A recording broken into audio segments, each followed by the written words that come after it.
Bonjour, bienvenue sur Ovango. On se retrouve aujourd'hui dans la magnifique commune de Saint-Pierre pour vous faire la présentation de deux véhicules. Donc on va faire aujourd'hui un essai comparatif.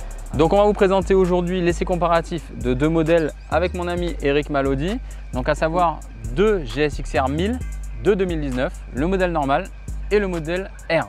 Donc la gamme GSX-R est apparue sur le marché en 1984 avec le GSX-R 400.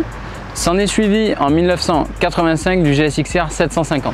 Par la suite, en 86 arrivera le mythique, je dis bien le mythique GSX-R 1100 que tout le monde a connu et tout le monde a adoré et a rêvé un jour de l'avoir. Alors entre 87 et 89, Suzuki a sorti deux modèles de GSX-R, le 50 cm3, ça paraît étrange mais oui, c'était considéré comme une mini-moto. On prend un exemple un petit peu en gabarit du Chapi, etc. Et s'en suivra du GSX-R 250 cm. S'en suivra en 1996 de la sortie du GSX-R 600 qui viendra complémenter la gamme du 7,5. En 99 arrivera le mythique GSX-R 1300 dit Hayabusa. Il faut savoir que ça a été la deuxième moto sur le marché à dépasser les 300 km/h. Donc on comprend bien pourquoi elle a été mythique et elle est toujours mythique au jour d'aujourd'hui. C'est une moto de vrais passionnés. Et c'est donc en 2001 qu'arrivera la gamme qu'on va vous présenter aujourd'hui, le GSX-R 1000, qui a pareil un magnifique succès, qui a été adoré, qui est toujours adoré par de nombreux fans. On va maintenant passer à la présentation et je vais laisser la main à mon ami Eric. Donc, merci Benjamin. Donc là nous allons prendre connaissance des différences de ces deux modèles, donc GSX-R 1000. Cette version est apparue en 2017, elle a juste été améliorée en 2019 et jusqu'à ce jour. Donc à savoir le modèle standard, nous avons donc un carénage qui a été affiné, que ce soit sur l'avant ou sur les parties latérales. Nous avons la marque Suzuki qui est représentée sur la face avant. Un optique à LED ainsi que les clignotants. De toute manière, de nos jours, toutes les motos sont éclairage full LED. Nous avons donc deux petits rétroviseurs qui sont repliables, très bonne chose. Moi, ce que je déplorerais, c'est que sur les précédentes versions, nous avions les clignotants incorporés. Bon, je trouvais que ça joli. Bon, ils les ont retirés, ils les ont mis en façade. Nous avons aussi donc sur cette version standard donc une fourche télescopique de 43 mm. Nous avons aussi donc un freinage ABS avec deux disques de 320 mm accompagné d'un système Brembo à 4 pistons à l'avant, un mètre cylindre de marque Nissan qui est aussi radial. Nous avons une moto qui a été affinée, qui a perdu du poids, près de 9 kg quand même par rapport au modèle précédent. Nous avons donc le gabarit d'une 600 avec une cylindrée de 1000 cm3. Nous avons un cadre périmétrique en aluminium donc sur les deux modèles.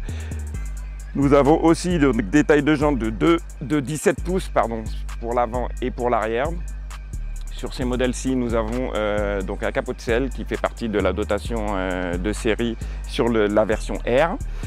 L'éclairage aussi bien à l'avant qu'à l'arrière et en full LED, que ce soit clignotant ou feu de croisement et feu rouge à l'arrière. Donc sous ce délicieux carénage se trouve un moteur de 1000 cm3. Sa cylindrée exacte est 999,8 cm3 qui délivre une puissance de 202 chevaux à 13 500 tours minute. Nous avons un couple de 11,8 Nm à 10 800 tours minute, donc très important. Par contre, le problème sur ces moteurs-là, sur les 4 cylindres en ligne, c'est que le couple en bas, il manque un petit peu de gras.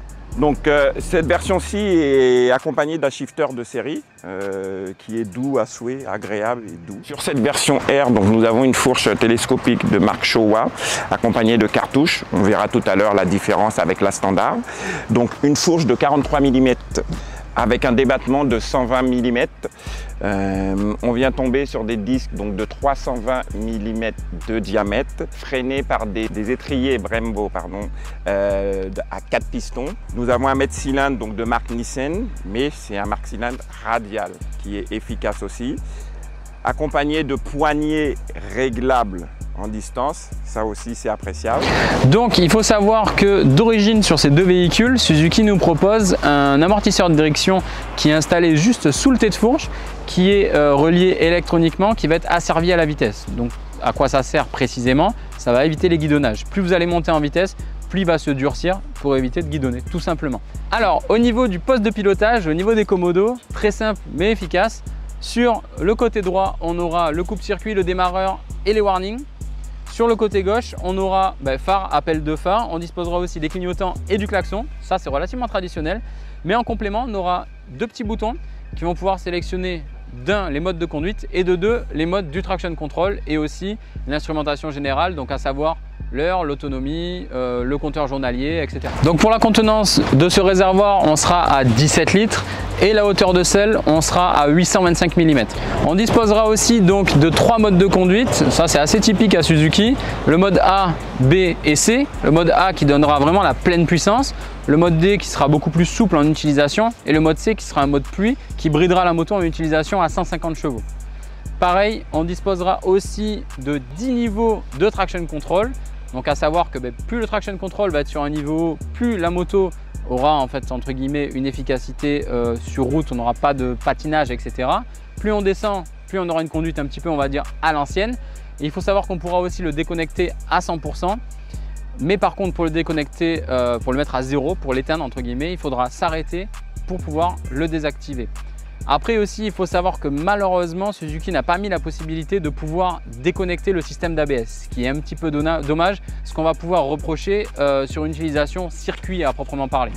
On l'a déjà vu, cette option-là, on l'a vu quand vous avais présenté le GSX-R 950. On va vous parler du low RPM. Le low RPM, c'est une option qui va permettre chez Suzuki d'éviter de caler, entre guillemets. C'est-à-dire que quand vous allez lâcher votre embrayage, le véhicule va faire une petite augmentation de régime moteur pour pouvoir avoir un meilleur entrain, donc une utilisation entre guillemets, je dis bien entre guillemets, urbaine, ça va nous soulager sur les lâchers d'embrayage. Et pour finir, on va vous présenter aussi le Easy Start, vous verrez comment ça fonctionne. Le Easy Start, c'est pas très compliqué, vous allez tout simplement mettre le contact sur la moto, faire un seul appui sur le bouton démarrage du commodo et la moto va démarrer toute seule, donc plus besoin de faire des appuis super longs sur le commodo. Ça démarre automatiquement. Bon, alors Eric, si on regarde les motos comme ça, honnêtement, bon, mis à part l'échappement et deux petites choses, je vois pas de différence. Est-ce que tu peux me détailler, parce qu'on est sur un GSX-R 1000 et un GSX-R 1000R, est-ce que tu peux me donner un petit détail technique des différences? Parce qu'honnêtement, comme ça de but en blanc, je vois 2-3 trucs, mais j'ai besoin de plus d'explications. D'accord. Ok Benjamin, c'est simple. Nous avons déjà esthétiquement, nous avons les feux de jour qui sont représentés sur la version R qui sont malheureusement absents sur la version standard. Nous avons aussi la fourche qui est une fourche Showa mais avec cartouche, donc appelée BFF. Nous avons l'amortisseur arrière, même chose, qui est pourvu d'une cartouche aussi. Nous avons aussi au niveau des compteurs, ils sont LCD, nous avons deux couleurs différentes. Donc c'est-à-dire que sur la version R, il s'allume en noir, sur la version standard, il est allumé en blanc. Nous avons aussi donc le capot de selle qui est de série. Le T de fourche aussi sera allégé sur la version R. La batterie aussi qui se trouve donc sous la boîte à air qui est aussi allégée. Et puis ma foi, nous avons aussi le shifter qui est de série sur la version R et qui est en option sur la version standard. Donc nous avons la chance d'avoir sur ces deux modèles donc, un échappement qui a été monté sur chacun d'entre eux. AC Project. Voilà, et Yoshimura sur cette version-là. Je trouve que de toute manière, une sportive sans échappement, c'est vrai que... Ça perd son charme. On est d'accord.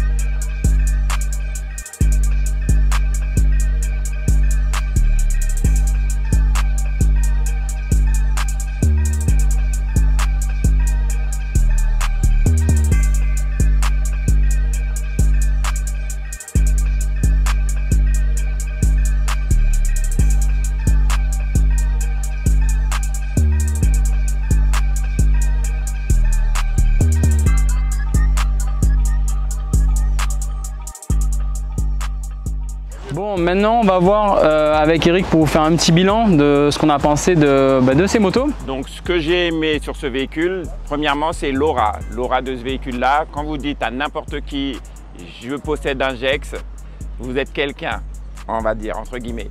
Non, c'est vrai que c'est une marque, enfin c'est un modèle bien spécifique dans la marque Suzuki.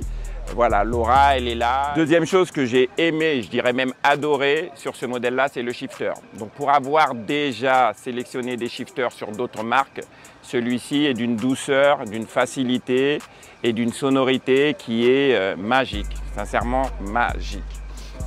Pour les points un peu moindres, je dirais que c'est vrai que le moteur il est un petit peu creux tout en bas du contour. De mon côté, GSX-R, hein, je suis fan pour avoir eu la chance d'en avoir eu 3 quand même. Alors, ancienne génération, 2004, 2006 et actuellement un 2009, 607,5 majoritairement.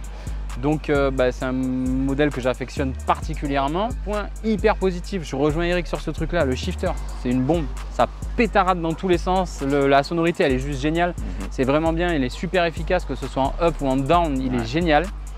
La moto elle est esthétiquement très jolie, elle a un freinage super quali, hein. De toute façon dès qu'on commence à parler Brembo Nissin, on est sur du PR19, on a du 4 pistons radial, en plus monobloc.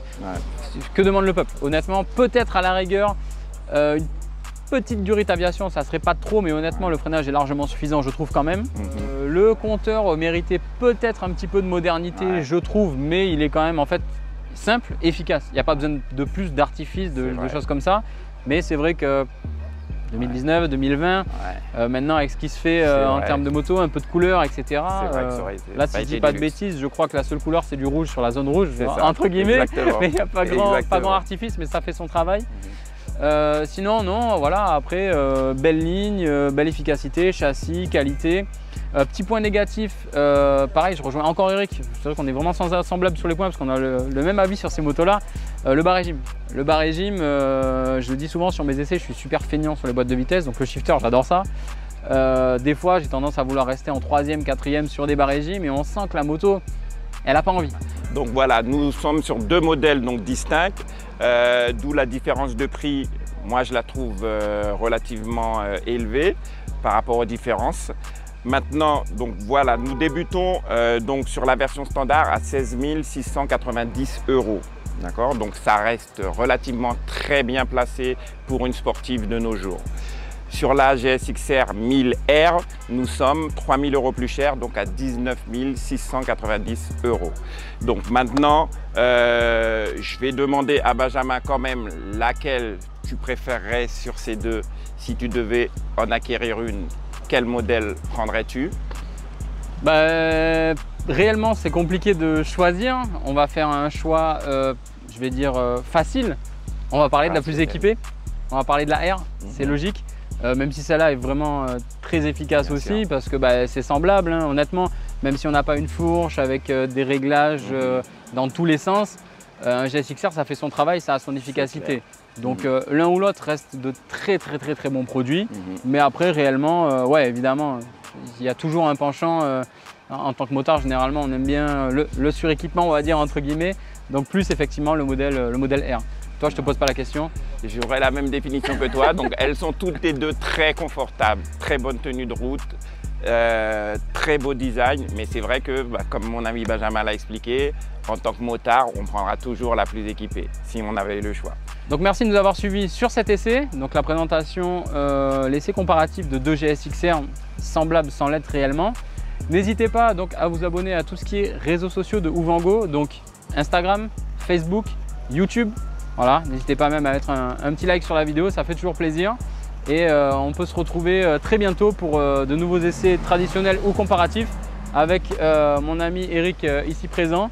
Voilà, donc merci beaucoup et à très bientôt. À très bientôt.